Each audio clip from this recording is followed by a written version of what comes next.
Hey guys, it's Wednesday morning. I have the day off because I went part-time last year. It was truly the best decision I have made, and in this video I want to share why I did it, what are some of the considerations before deciding to go part-time, how I'm making it work with additional income, an asterisk on that one, and then lastly, just how are things going and my biggest lessons learned. I feel like when I was trying to make this decision last year, I couldn't find a whole lot of content that spoke to me. What was available out there was either very do this amazing side hustle thing that I have a course about and get rich and quit your job as a result of that, or on the other end of the spectrum, this is how you denounce all the materialistic things in your life and live frugally so that you can work less. I didn't quite fit into either camp, so if you're in a similar boat and considering dropping your hours or going part-time, hopefully this video gives you a different perspective. All right, starting with why I went part-time. In case you guys didn't know already, I work at the hospital as a clinical pharmacist in the cardiology area. On a day-to-day basis, I work with physicians, nurses, nurse practitioners, PAs,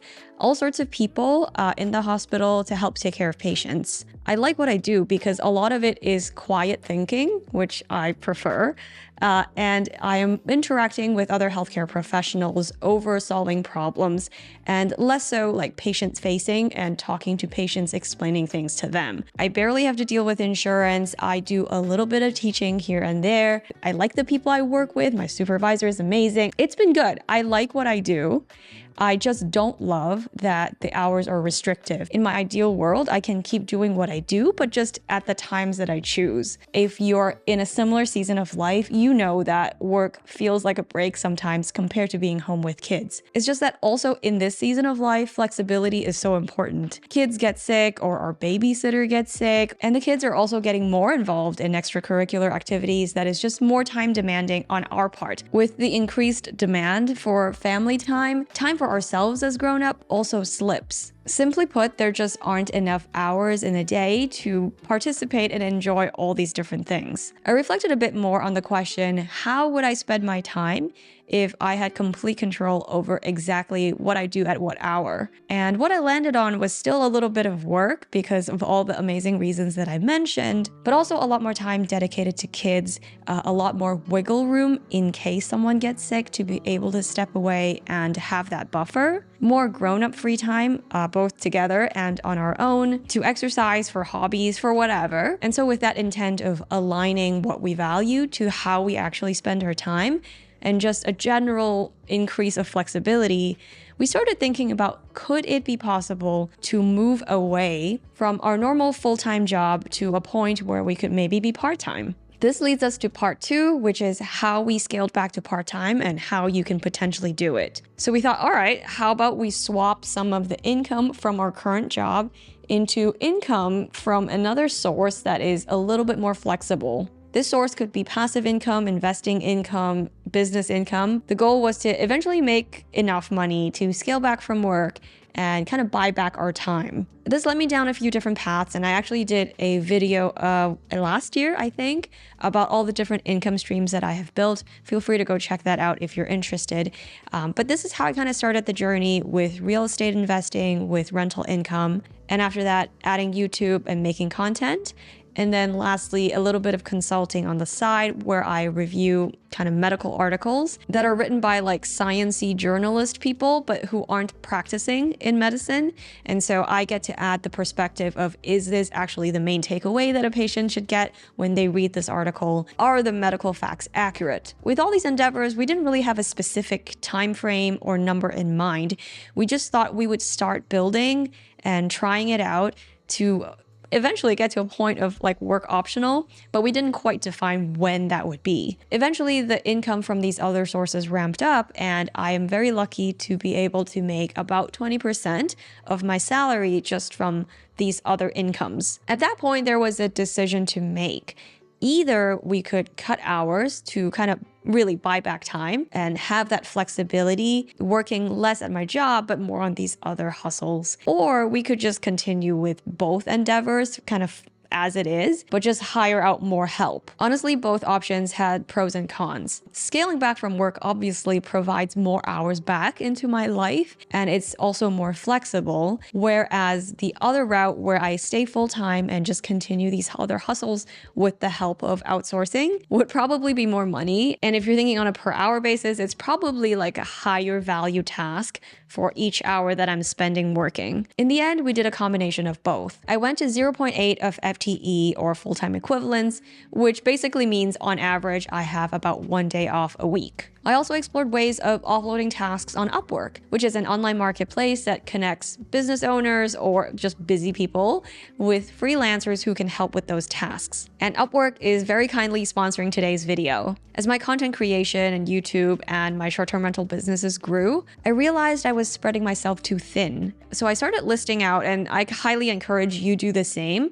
List out all the tasks that you are doing currently, and then separate out which ones can be outsourced and which ones are ones that truly only you can do. At that point, I had already used Upwork before to find an assistant for my Florida Airbnb. And so it was a no-brainer when I posted a call for a virtual assistant for my content creation through Upwork. Within just hours of posting this, I had so many eligible candidates. I love that all of the freelancers have a profile with previous work that they have done, client testimonials and ratings, and it was super easy to set up an interview just right there on Upwork. Visit Upwork in the link below and start offloading your tasks. If you want a deeper dive on what else you can offload to an assistant, how to find a good one, let me know, because when I was doing this process, I didn't find all that much information targeted to small business owners and just busy people who aren't like big fancy CEOs. All right, moving on to part 3, let's go through some of the considerations I thought about before going part-time. I think this would be a helpful framework for anyone else who is considering doing the same. The first thing is obvious, and it's going to be a change in income. Even though we reach a certain threshold of side hustle income when I considered going part-time,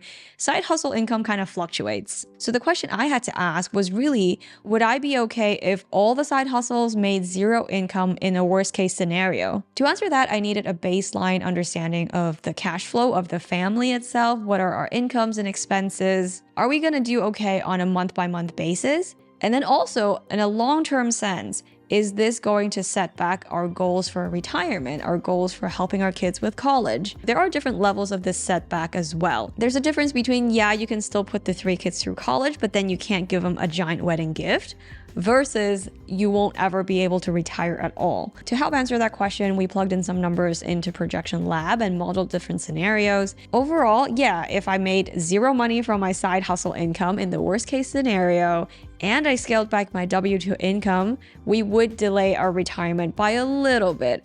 Or we may not be able to give the kids like another gift on top of funding their college. In the grand scheme of things, we are very lucky to be able to even consider this and not have it be some irreversible setback. The second thing to consider is a change in benefits. Each company or organization has a different threshold for what they consider to be full-time-ish for giving out health benefits, dental benefits, life insurance. There would be a difference in 401k match if you are going off of a percentage of your income as what your company will match. There is a difference in pension if your place offers a pension. In our specific situations, after we reviewed everything that is in our HR packets, we decided that the small negative change here is negligible compared to getting the flexibility that we want. The third thing to consider, and it may be more of a stereotype that women have to deal with, is how this can affect your career. Will this give off an impression that you no longer care at all about your career or what you do, and you just don't put in the effort at work? And all you care about is your family and kids? Which, even if that was the case, I can't believe that that sounds like a bad thing to somebody. But anyway, that's a rant for a different day. I personally think, even with the family and flexibility out of the equation, because I can tell you I'm working just as many hours as I did before, just at a different time. There are so many transferable skills that I've gotten from content creation and real estate. The communication, time management, organization, business strategy, managing other people like freelancers and collaborators, negotiation, leadership, creative thinking. All of these things would be so applicable to so many advancements in any career. And I can 100% tell you, now that I've done this path, there was more learning to be had here than if I had stayed that one extra day at work every single week. But you got to recognize that a lot of people don't think this way. And so you're taking a risk and you'll have to be okay with that. And then the last thing to consider before you decide to go part-time is thinking about what you would do with that extra free time. If you plan to use it for a side hustle, be specific. Are you filming? I am, because I don't ever get this whole house to myself during the daytime. And this is such a treat to be able to sit in the living room and do something I enjoy. Or maybe for you, it's catching up on some administrative work or going to check out a property during the daytime. Personally, the thing I most looked forward to besides the filming is just having quiet time to myself, to think, to work on new ideas where I am not interrupted and I get to be in the comfort of my home while I do that. I also thought about using this time for just house stuff, like doing chores, prepping for dinner so I'm not rushing when everyone gets home. Lastly, I envisioned using this time for self-care. For example, working out while uninterrupted. As you see, interruption is a core theme here. Or going to the dentist or getting a haircut, going to the spa. The reason I think it's helpful to visualize all these potential activities is that it helps decide, A, is it even realistic? Are the things you want to do suitable for the hours that you would get back? Is that enough hours for those things to actually happen? And B, envisioning that concrete thing that you plan to do allows you to qualify and quantify how much benefit you're actually getting by trading in that extra work time and money. Part 4, let's talk about how things are going. It's been a little over a year since I have cut back to 0.8, and honestly, I love it. I can't really imagine going back full-time anytime soon in this particular season of life. As far as what I actually do in a day, I end up waking a little bit later than a usual workday. I know it's only a half-hour difference, but it feels amazing. And then we get ready and drop off the kids to school. Even though some mornings can be tricky and infuriating, I still love that ability to just see them off walking in, and it's such a quality of life thing I didn't realize I was missing. After the school run, I would get home and leisurely have my hot coffee or tea and eat my breakfast in peace, and then I would get to work. Today, I took a shower, did some meal prep, and now I'm filming. After that, I'll do a little bit of editing and then go pick up the kids and start the afternoon activities. On other days, it's also really nice to use this time for a very focused project. For example, analyzing whether or not to add a pool to our beach house. We decided not to, but that was a very involved, deep thinking kind of analysis. Or I might be reviewing our business financials to do some tax planning. Sometimes there are other chores like putting away laundry or buying gifts for a kid's friend's birthday party. That seems to be like every other weekend. And then occasionally, if I'm feeling active, I go for a walk in the neighborhood or do some yoga or go to the spa.